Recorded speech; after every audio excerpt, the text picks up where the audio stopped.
She looked me straight in the eyes during dinner and said, "Why can't you be more like Mia's husband? He's a real man." I swallowed, smiled, and replied, "You should have married him then."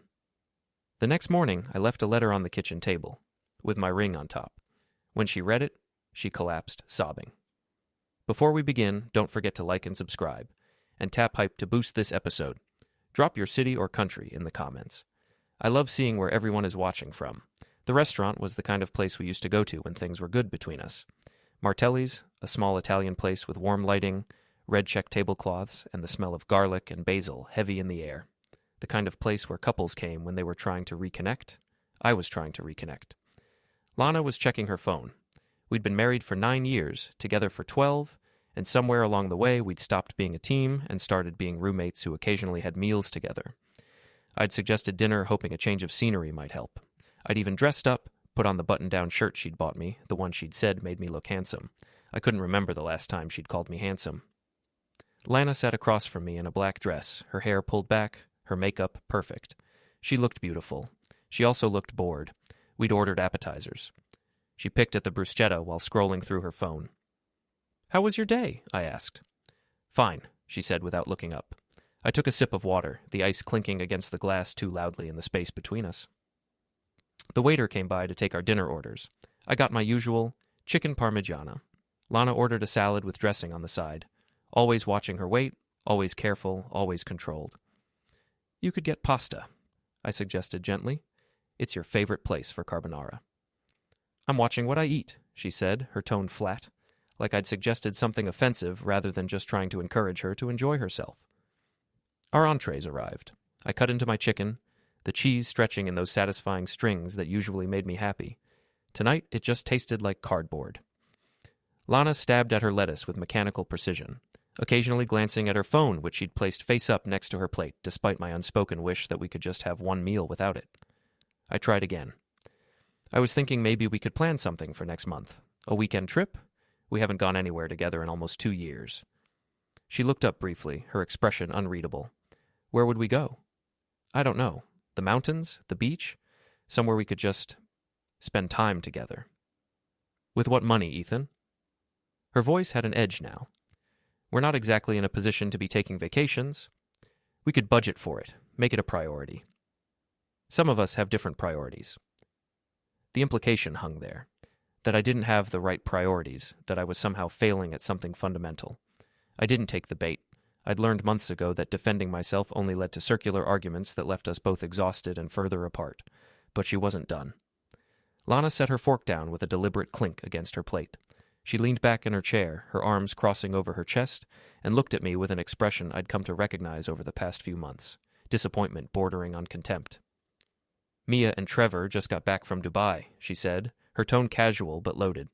2 weeks, first class. They stayed at this incredible hotel with a view of the Burj Khalifa. I knew where this was going. I'd heard this song before. Different verses, same chorus. "That's nice for them," I said neutrally. Trevor's firm gave him a huge bonus.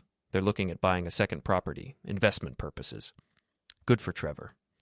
"He's ambitious," Lana continued, her voice getting louder now, losing the pretense of casual conversation. "He's driven. He sees opportunities and he takes them. He doesn't just settle for good enough." I set my own fork down, my appetite completely gone. "Lana, what are you trying to say?" She rolled her eyes at me, like I was a child who didn't understand basic arithmetic. A couple at the table next to us glanced over, then quickly looked away, pretending they couldn't hear the tension radiating from our conversation, and then she said it, the words that would end everything, though she didn't know it yet. "Why can't you be more like Mia's husband?" She said it loudly enough that the couple beside us definitely heard, loudly enough that it wasn't just a question between spouses, but a public declaration. "He's ambitious. He's successful. He's a real man." The restaurant didn't go silent. That only happens in movies. The background music kept playing, other diners kept eating and talking, the kitchen staff kept clattering plates and calling orders. But in my world, everything stopped. Time did that thing where it simultaneously freezes and speeds up, where you're hyper-aware of every detail, but also disconnected from reality. A real man. Not just that I was inadequate, not just that I didn't measure up, but that my fundamental identity as a man was in question, that I was somehow less than, deficient, not worthy of the title. And she'd said it in public, where strangers could hear, where I'd be humiliated not just by my wife's words, but by the witnesses to my humiliation. I felt my heart drop into my stomach, felt the familiar sting of tears threatening behind my eyes that I absolutely would not allow to fall. Not here, not in front of her, not when she clearly wanted me to react, to defend myself, to prove my manhood by getting angry or desperate or pathetic. But something strange happened in that moment. Instead of the pain or anger or desperation she was expecting, I felt clarity. Like a switch had flipped in my brain, and suddenly I could see everything with perfect, crystalline precision. This wasn't the first time she'd compared me to other men. It was just the loudest, the most public, the most cruel. But the pattern had been there for months.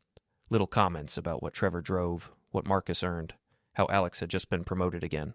Death by 1,000 comparisons, each one chipping away at my sense of worth until I'd started to believe maybe she was right, maybe I was less than, maybe I did deserve her disappointment. But hearing it said out loud, in public, with that particular phrasing, a real man, I realized something fundamental. This wasn't about me. This was about her. Her dissatisfaction, her restlessness, her need to blame someone else for whatever hole existed in her life that no amount of love or stability or partnership could fill. And I realized something else. I was done. Not angry done, not hurt done, just finished. Like you finish a book you realize halfway through isn't worth completing, or finish a meal that stopped tasting good several courses ago. Done with trying to be enough for someone who had decided I never would be. My face stayed calm. I didn't yell or slam my fist on the table or cause the scene she might have been hoping for. I simply looked at her, really looked at her, maybe for the first time in months, and smiled. Not a happy smile. A sad one. A final one. You should have married him then, I said quietly. The words weren't angry or defensive. They were just true. A simple statement of fact. If Trevor was everything she wanted, if I was everything she didn't, then the logical conclusion was obvious. Lana's mouth opened slightly. The confidence in her expression faltered, replaced by something that looked almost like confusion. She'd expected me to argue, to defend myself, to beg her to tell me how I could be better. Instead, I'd agreed with her. I'd given her permission to want someone else. What? She said, her voice uncertain now. You heard me, I said, still calm, still quiet. If Trevor is the kind of man you want, if I'm not a real man, then you should have married him, or someone like him, someone who meets your standards. That's not... I didn't mean... Yes, you did. I picked up my napkin, wiped my mouth, and set it on the table next to my half-eaten meal. You've meant it every time you've said something similar over the past 6 months. Every comparison, every disappointed look, every sigh when I come home from work. You meant all of it. She was silent now, staring at me like she didn't recognize me. Maybe she didn't. Maybe I didn't recognize myself. The version of me who would have swallowed this insult, apologized for not being enough, promised to try harder. He'd just died somewhere between real man and you should have married him then. That wasn't just an insult. That was a verdict. We finished dinner in near silence. Lana had attempted a few times to walk back what she'd said, to soften it, to reframe it as concern rather than contempt. But the words were out there, hanging in the air between us like smoke, and no amount of backpedaling could pull them back in. I paid the bill, put it on the credit card that was in my name, the one that paid for everything because I was the primary earner despite not being ambitious or successful enough by her standards. The irony wasn't lost on me. The drive home was excruciating. Lana tried to fill the silence with small talk. I responded with single syllables. When we got home, she finally addressed it. Ethan, I think you're overreacting. I turned to look at her. You called me less than a man. In public. That's not frustration. That's how you really feel. That's not true. It is true. I got out of the car. She followed me in, and the second the door closed, her voice rose. You're complacent, Ethan. Same job for 7 years, same salary. Trevor started his own firm. Marcus got headhunted, and you just exist. I'm stable. I provide. You're boring. The word hit like a slap. Trevor started his own consulting firm. Marcus just got headhunted for a 6-figure position. And you? You come home at 5:30 every day, eat dinner, watch TV, and go to bed. Is that really all you want from life? Is that really all you see when you look at me? I asked. Someone boring, someone not worth your respect? She opened her mouth, then closed it. For a moment, I thought she might apologize, might recognize how deeply her words were cutting. Instead, she doubled down. "I see someone who's settled," she said. "Someone who's given up on growing." "What I see," I said quietly, "is someone who's going to keep moving the goalposts no matter what I do. If I made 6 figures, you'd want me to make 7. If I drove a luxury car, you'd want me to drive a better one. Because this isn't about what I achieve. It's about you never being satisfied." "That's not fair." "Neither is being compared to other men like I'm a product you're trying to return for a better model." She didn't have a response to that. She just stood there in our living room, the furniture we'd picked out together, the photos on the walls from happier times, looking like a stranger I'd somehow ended up married to. "I'm going to bed," she said finally, her voice cold. "We'll talk about this when you're being rational." She went upstairs. I heard the bedroom door close, not quite a slam, but firm enough to make a point. I stood alone in the living room, surrounded by the evidence of a life we'd built together that suddenly felt like a museum exhibit of something dead and gone. I waited until I heard the shower running upstairs. Then I walked to the kitchen and sat down at the table.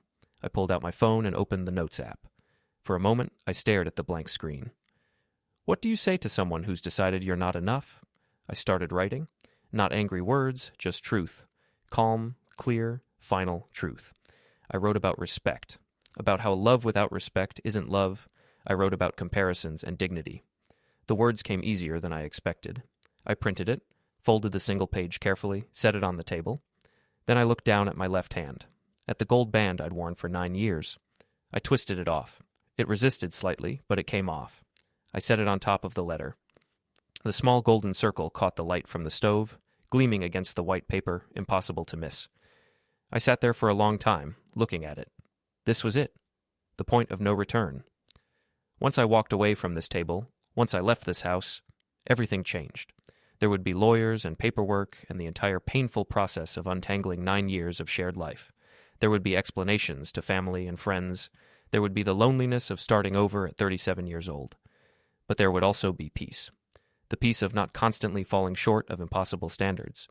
The peace of not being compared to other men every time I failed to read my wife's mind about what would finally make her happy. The peace of being enough for myself, even if I'd never been enough for her. Upstairs, I heard the bedroom door open. Lana's footsteps crossed the hallway to the bedroom. The bed creaked as she got in. Within a few minutes, I heard the change in her breathing that meant she'd fallen asleep, secure in the assumption that tomorrow would be like every other day.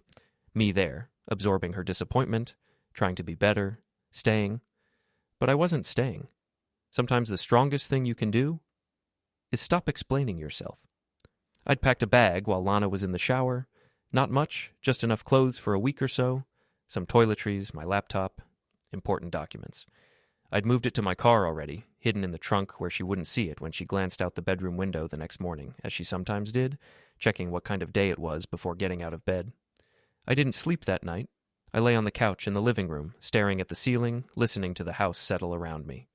Every creak and groan felt loaded with significance, like the house itself knew what was about to happen and was commenting on it. Around 4 a.m., I got up and took a shower in the downstairs bathroom, careful to be quiet, not wanting to wake Lana yet. I dressed in the dark living room, putting on clean clothes, checking my wallet for my driver's license and credit cards. Then I stood at the bottom of the stairs, looking up toward the bedroom where my wife slept, probably dreaming of being married to someone more ambitious, more successful, more of a real man. I didn't go up to say goodbye. What would I say? Everything that needed saying was in the letter on the kitchen table. I walked out the front door at 4:47 a.m., according to my phone. The neighborhood was completely dark and quiet, that strange hour when night is ending but morning hasn't really started. A few porch lights glowed. Someone's sprinkler system turned on with a click and hiss. I got in my car, my reliable, unimpressive, paid-off sedan that wasn't a luxury vehicle but got me where I needed to go, and drove away from the house I'd lived in for 6 years, the marriage I'd tried to save for 9, the life I'd thought I was building. I'd arranged to rent a furnished apartment on the other side of town, nothing fancy, just a one-bedroom in a complex that catered to people in transition, people between one life and the next. I'd found it online 2 days ago, signed the lease digitally, transferred the deposit. I'd been planning this longer than even I'd realized. The apartment was empty and impersonal when I arrived, with beige walls and generic furniture and the faint smell of cleaning products. But it was mine, a space where no one would compare me to other men or make me feel like I was failing by simply being myself. I sat on the edge of the bed.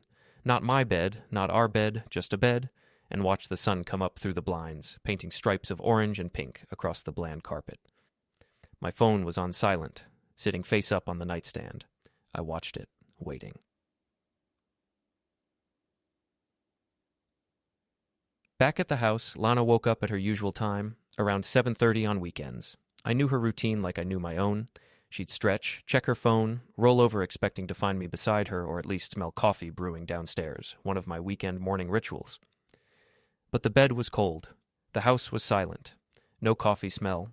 No sound of me moving around downstairs or taking a shower or doing any of the normal morning things. I imagined her frowning, checking her phone to see if I'd texted about running out for breakfast or going to the gym, though I rarely did either of those things. Another way I was disappointingly unambitious. No messages. She called out from the bedroom, her voice thick with sleep and irritation. "Ethan? Coffee?" The word echoed through the empty house. No response. "Ethan?" Louder now, with an edge of annoyance creeping in. Still nothing. I pictured her getting out of bed, pulling on her robe, the silk one her mother had given her, too nice for every day, but she wore it anyway. Walking down the hallway, down the stairs, expecting to find me. Where? In the garage? In the backyard? Where would I have gone so early without telling her? And then she walked into the kitchen. I knew the exact moment it happened because my phone, sitting silent on my nightstand across town, lit up with her name.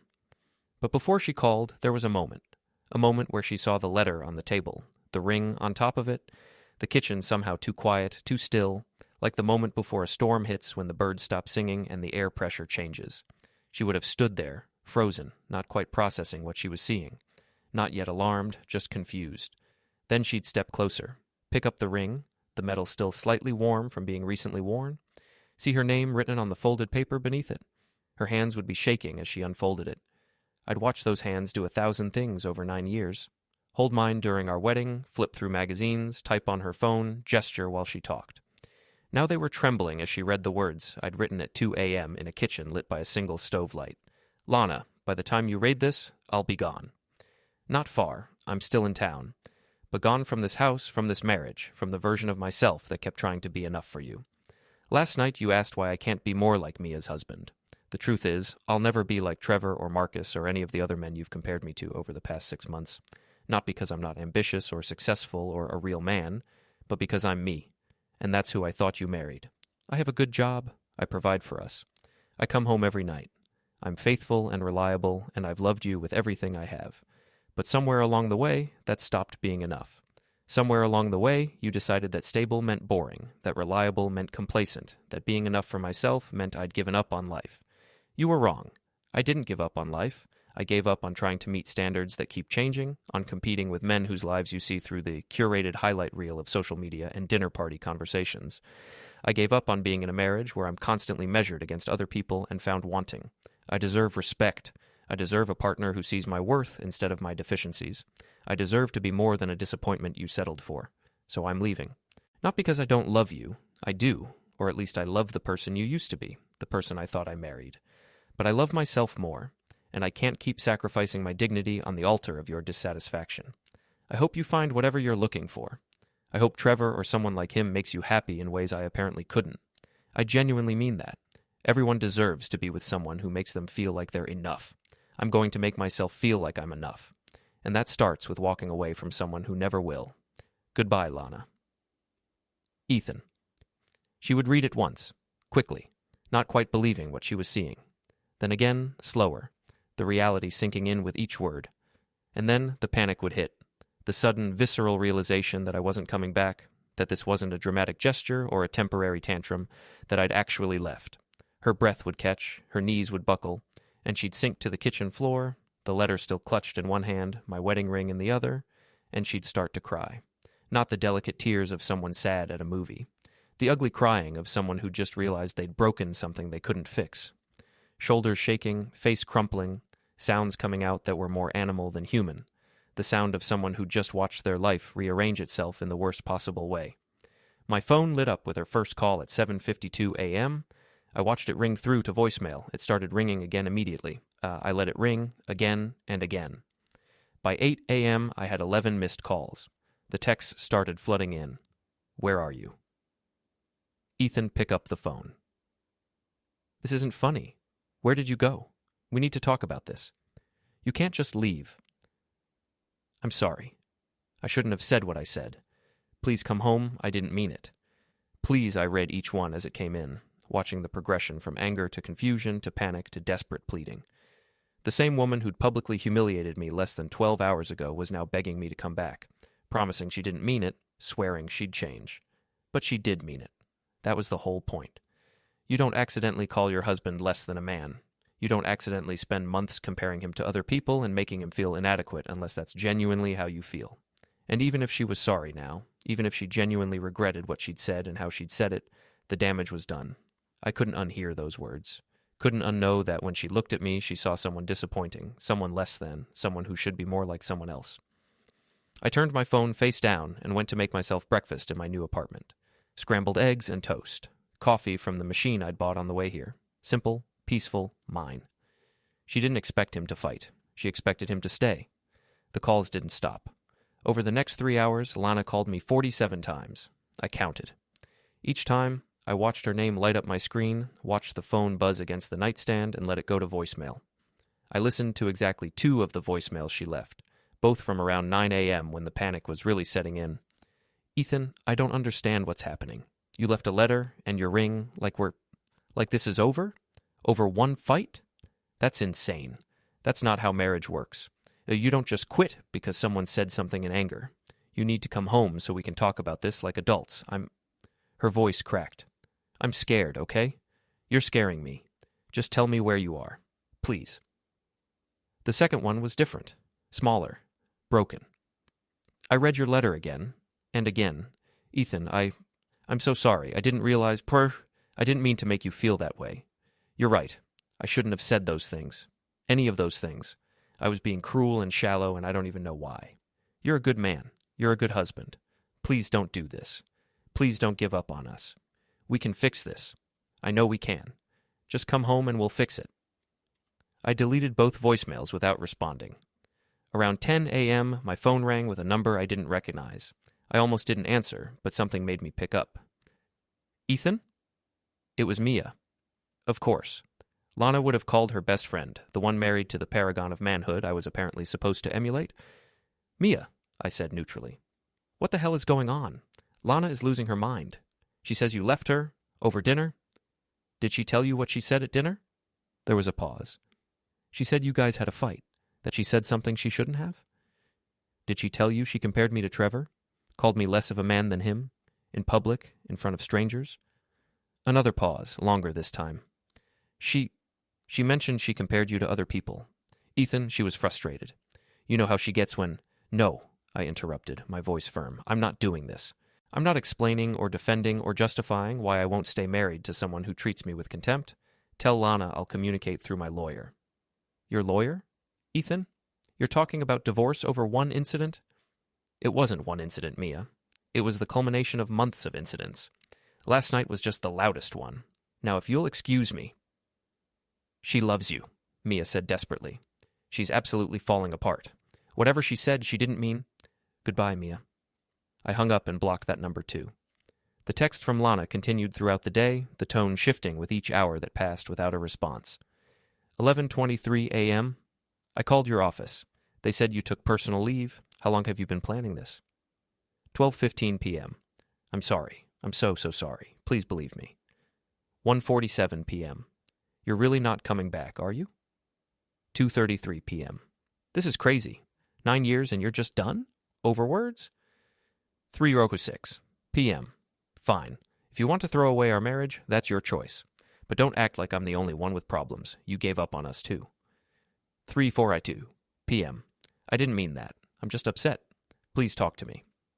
4:19 p.m. I love you. Doesn't that count for anything? 5:51 p.m.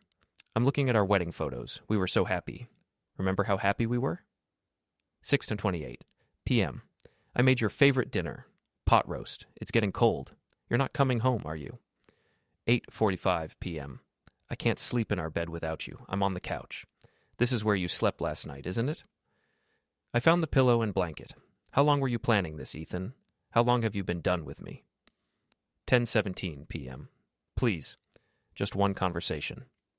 That's all I'm asking. One chance to explain. I didn't respond to any of them. Around midnight, my phone rang again. My mother.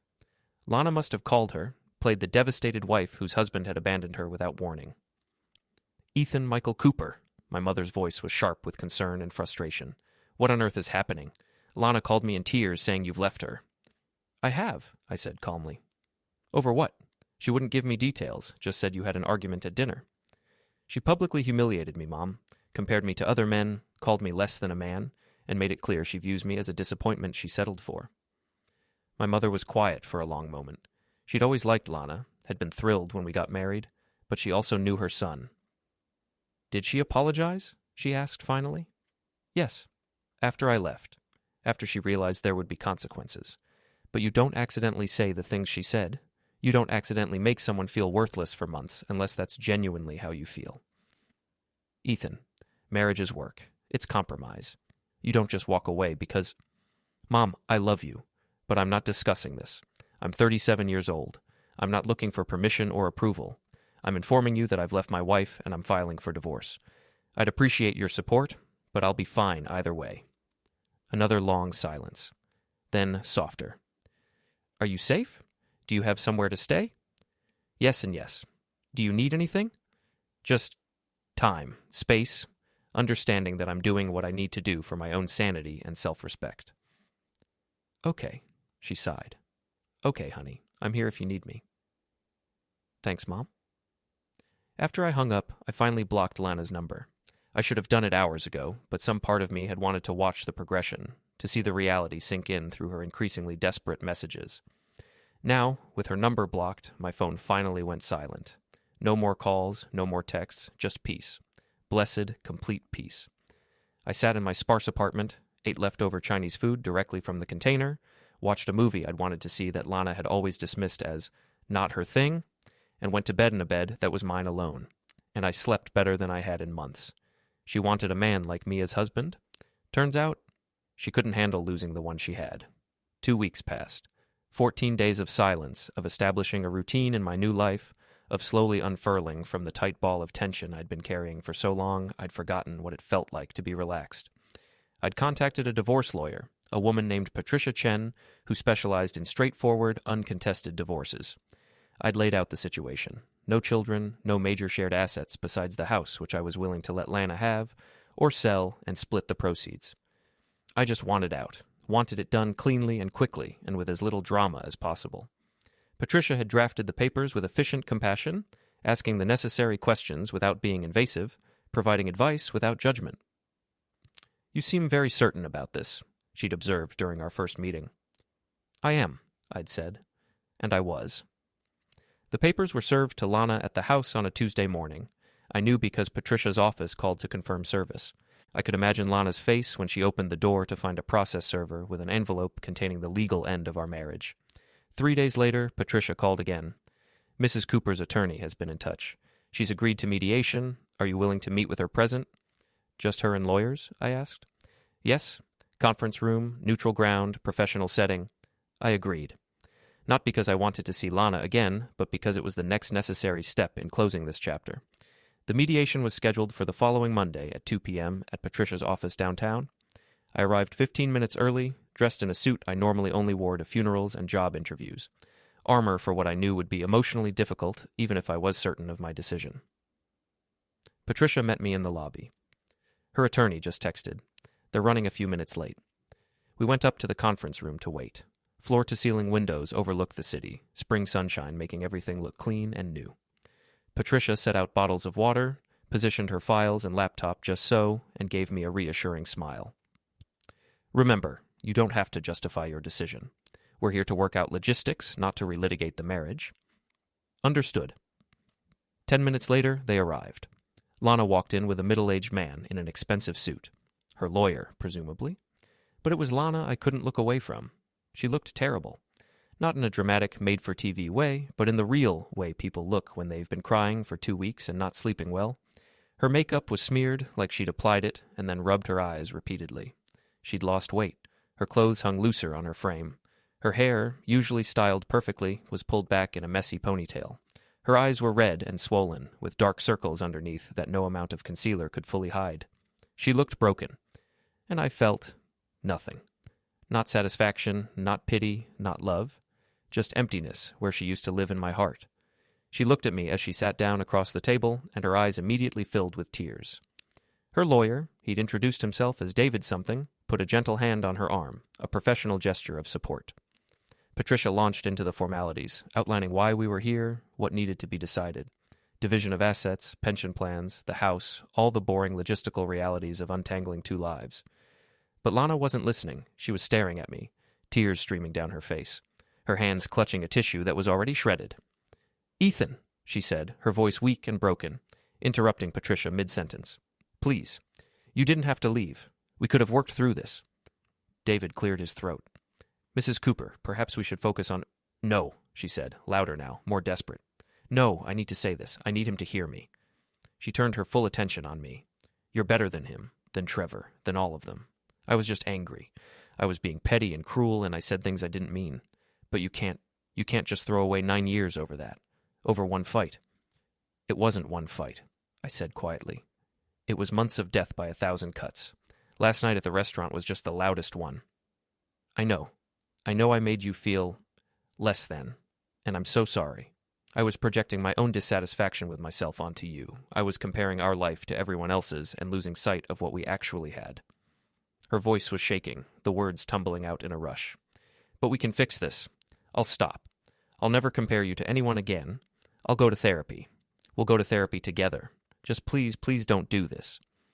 "Lana, I love you."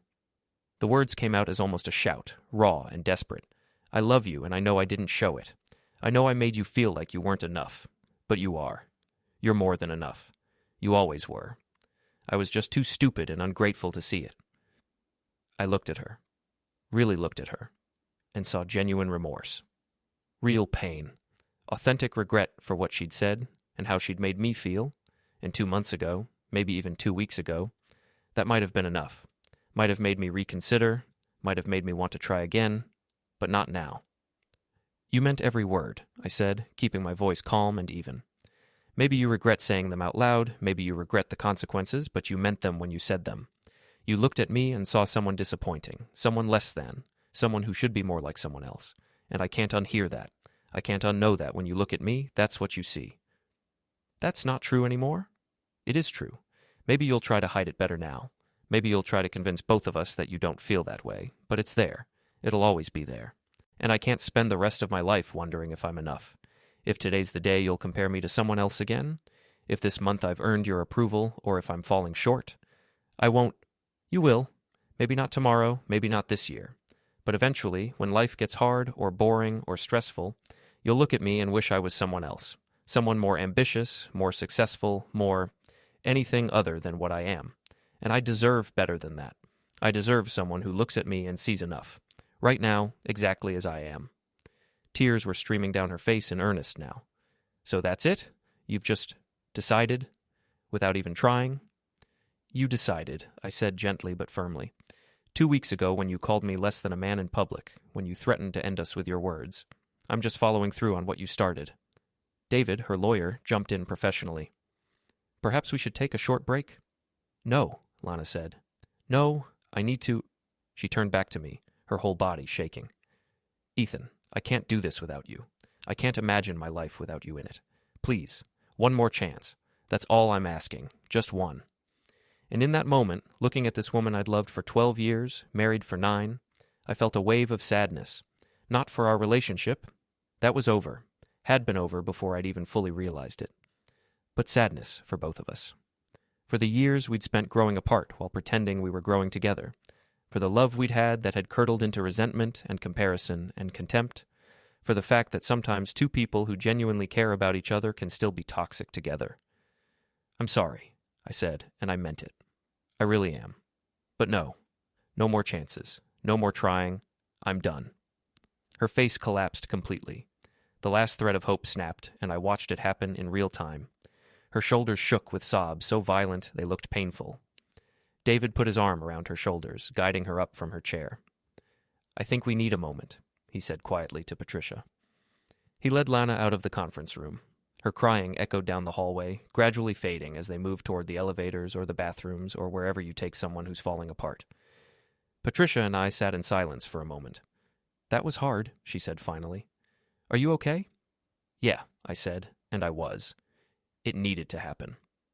"She's in a lot of pain." "I know, but that doesn't change what needs to happen next." 20 minutes later, David returned alone. "Mrs. Cooper is too distraught to continue today, but she's agreed to all terms. She wants the house, she'll buy out your half of the equity. Equal split of all other assets. She just needs time to process." "That's fine," I said. Over the next hour, Patricia and David worked out the final details. I signed documents, initialed pages, agreed to timelines, all the bureaucratic machinery of ending a marriage, grinding forward with indifferent efficiency. When we were done, I shook David's hand, thanked Patricia, and walked out of the office into the afternoon sunshine. The city was alive around me.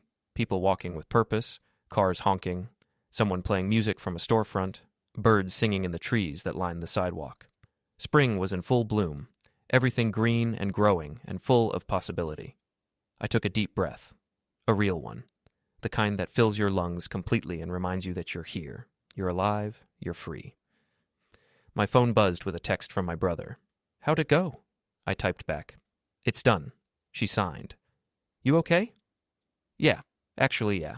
Proud of you, little brother." That took guts. I walked to my car, got in, and just sat there for a moment.